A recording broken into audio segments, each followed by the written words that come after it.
সুপ্রিয় দর্শক, স্বাগতম জানাচ্ছি সর্বশেষ আপডেট বাংলা সংবাদে। শুরুতেই সংবাদ শিরোনাম। শুরুতেই জানিয়ে দিব, ভয়ঙ্কর পরিকল্পনা, খামেনির বদলায় ট্রাম্পকে খতম করার প্ল্যান ইরানের। বিস্তারিত থাকছে প্রতিবেদনে। এদিকে পল কাপুরের ঢাকা মিশন, বিশেষ বৈঠকে বিএনপি, খলিলুরে ক্ষিপ্ত জামায়াত। বিস্তারিত থাকছে প্রতিবেদনে। আরও জানিয়ে দিব, দুর্নীতির মহারাজা ছিলেন মিস্টার আসিফ মাহমুদ। বিস্তারিত থাকছে প্রতিবেদনে। এদিকে সৌদি দুবাইকে পাস কাটিয়ে ঢাকায় পৌঁছালো বার্তা। বিস্তারিত থাকছে প্রতিবেদনে। আরও জানিয়ে দিব, গোপন উদ্দেশ্যে পল কাপুরের ঢাকা সফর, হাটে হাড়ি ভাঙলেন খলিলুর। বিস্তারিত থাকছে প্রতিবেদনে। এবং সর্বশেষ জানিয়ে দিব, আসিফ নজরুলের দুর্নীতি কি ফাঁস হতে চলেছে? বিস্তারিত থাকছে প্রতিবেদনে। এতক্ষণ শুনছিলেন সংবাদ শিরোনাম, এবারে বিস্তারিত। তার আগে ভিডিওটি ভালো লাগলে এবং সর্বশেষ আপডেট পেতে চ্যানেলটি সাবস্ক্রাইব করুন। ধন্যবাদ। ২৬ সালের মার্চ মাসে শুরুতে মার্কিন সেনারা ইরানের এক কর্মকর্তাকে খুন করে। অভিযোগ, ইরানের এই কর্মকর্তা ডোনাল্ড ট্রাম্পকে খুন করার একটি ইউনিটের নেতৃত্ব দিচ্ছিলেন। পেন্টাগন সরকারিভাবে সেটা জানিয়েও দিয়েছে। মার্কিন প্রতিরক্ষা সচিব পিট হেগসেথ সাংবাদিক সম্মেলন করে বলেন, ইরান ট্রাম্পকে হত্যা করতে চেয়েছিল, আর ট্রাম্প শেষ হাসি হাসলেন। যদিও খুন হওয়া কর্মকর্তার নাম প্রকাশ করা হয়নি। সাংবাদিকের সম্মেলনে পিট হেগসেথ বলেন, মার্কিন প্রেসিডেন্ট ট্রাম্পকে খুন করার চেষ্টা করে ইরান। সেখানে এর জন্য বিশেষ একটি ইউনিট তৈরিও করা হয়েছিল। তাকে খুঁজে বের করে হত্যা করা হয়েছে। ২০১৪ থেকে ২০২৪ সাল পর্যন্ত তেহরান ওয়াশিংটন সম্পর্ক রীতিমতো তপ্ত ছিল। বিশেষ করে ২০২৪ সালে আমেরিকার বিচার বিভাগ এক ইরানি নাগরিককে অভিযুক্ত করে যে ইরানের ইসলামিক রেভলিউশনারি গার্ড ট্রাম্পকে হত্যার নির্দেশ দেয়।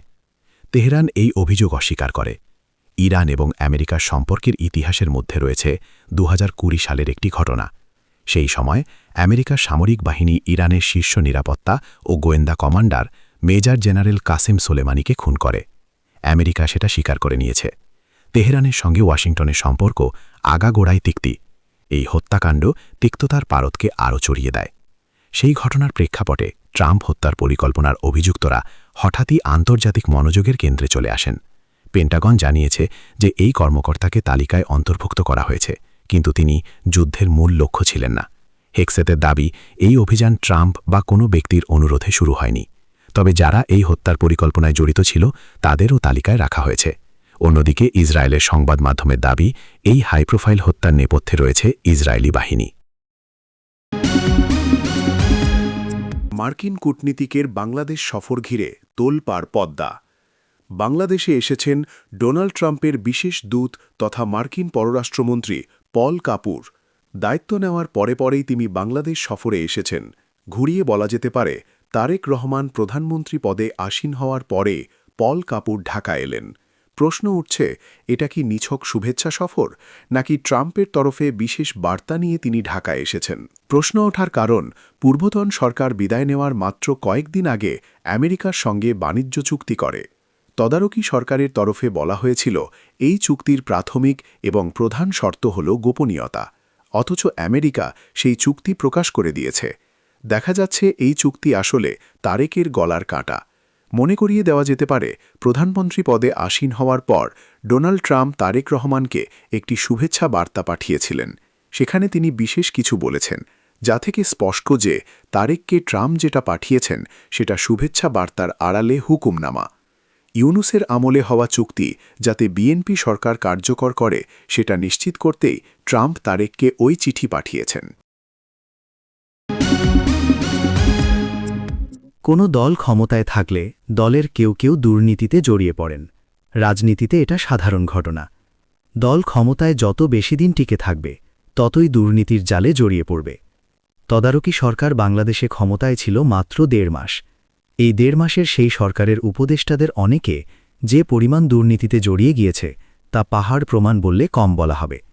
তবে সবাইকে ছাপিয়ে বেনজির দৃষ্টান্ত স্থাপন করেছে আসিফ মাহমুদ। তিনি কিন্তু বাংলাদেশের নির্বাচনে প্রতিদ্বন্দ্বিতা করেননি। বলা ভালো, নির্বাচনে প্রতিদ্বন্দ্বিতা করার কোনো সুযোগ তার ছিল না। বিএনপি, জামায়াত গণ অধিকার পরিষদ কেউ তাকে টিকিট দিতে রাজি হয়নি। কারণ একটাই, পাহাড় প্রমাণ দুর্নীতি। কিন্তু এনসিপি দিতেই পারত। শোনা যাচ্ছে দলের তরফে তাকে নির্বাচনে প্রতিদ্বন্দ্বিতা করার জন্য টিকিট দেওয়া হয়েছিল। আসিফ মাহমুদ নির্বাচনে প্রতিদ্বন্দ্বিতা না করার সিদ্ধান্ত নেন। পরিবর্তে তিনি দলের মুখপাত্র হন। যুদ্ধে বাংলাদেশকে পাশে চাইছে আয়াতুল্লাহ খামেনির ইরান। সৌদি দুবাইকে পাশ কাটিয়ে কেন বাংলাদেশকে পাশে চাইছেন ইরানের রাষ্ট্রদূত জালিল রহিমি জানাবাদি। খামেনিকে চিরতরে সরিয়ে দেবার পর মধ্যপ্রাচ্যে যখন একের পর এক বিশ্বাসঘাতকতার খেলা চলছে, সেই সময় ঢাকার সাহায্য চেয়ে বসল তেহরান। তারা স্পষ্ট জানিয়েছে যে সব মুসলিম দেশ তাদের পাশে না দাঁড়িয়ে তাদের সঙ্গে বিশ্বাসঘাতকতা করেছে, সেই সব দেশের থেকে তেহরান ছিটে কোটা সাহায্য নেবে না। প্রশ্ন হল, হঠাৎ করে কেন বাংলাদেশের সাহায্য চেয়ে বসল ইরান? ঢাকা সফরে এসেছেন পল কাপুর। তার এই সফর নিয়ে নানা প্রশ্ন তৈরি হয়েছে। এই সফর কি শুভেচ্ছা সফর হিসেবে দেখা হবে? অর্থাৎ বিএনপি নিরঙ্কুশ সংখ্যাগরিষ্ঠতা পেয়েছে, তারেক রহমান প্রধানমন্ত্রী হয়েছেন, প্রধানমন্ত্রী এবং নতুন সরকারকে শুভেচ্ছা জানাতে পল কাপুর ঢাকায় এসেছেন, নাকি ইউনুসের আমলে হওয়া বাংলাদেশ আমেরিকা বাণিজ্য চুক্তি বাস্তবায়িত করার বার্তা নিয়েই পল কাপুরের ঢাকা সফর?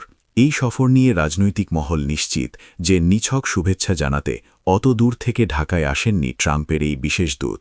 তবে তার এই সফরের মাঝে হাটে হাড়ি ভেঙেছেন ইউনুস আমলে জাতীয় নিরাপত্তা উপদেষ্টা, বর্তমান সরকারের পররাষ্ট্রমন্ত্রী খলিলুর রহমান। সাবেক উপদেষ্টা আসিফ নজরুলের বিরুদ্ধে দুর্নীতির হাজার অভিযোগ, ঘুষ বাণিজ্যের অভিযোগ, বিচার বিভাগকে কাজে লাগিয়ে অর্থনৈতিক সুবিধা নেওয়ার অভিযোগ। বলা হচ্ছে, উপদেষ্টা পদে থেকে আসিফ নজরুল গুরুত্বপূর্ণ ব্যক্তিদের জামিনের মাধ্যমে কোটি টাকার বাণিজ্য করেছেন।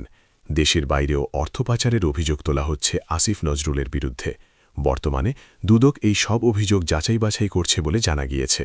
অভিযোগ অনুযায়ী দায়িত্ব গ্রহণের পরপরই ড আসিফ অজর উত্তরা, বাড্ডা, গুলশান, সাভারের মতো উচ্চ আয়ের এলাকার সাব রেজিস্ট্রার পদে ব্যাপক বদলি করেন।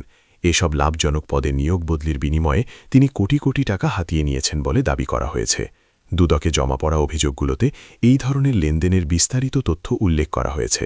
দুদকের মহাপরিচালক মো আক্তার হোসেন বলেন, দুদকে যে কোনো অভিযোগ এলে তা যাচাই বাছাই কমিটি দ্বারা যাচাই বাছাই করা হয়।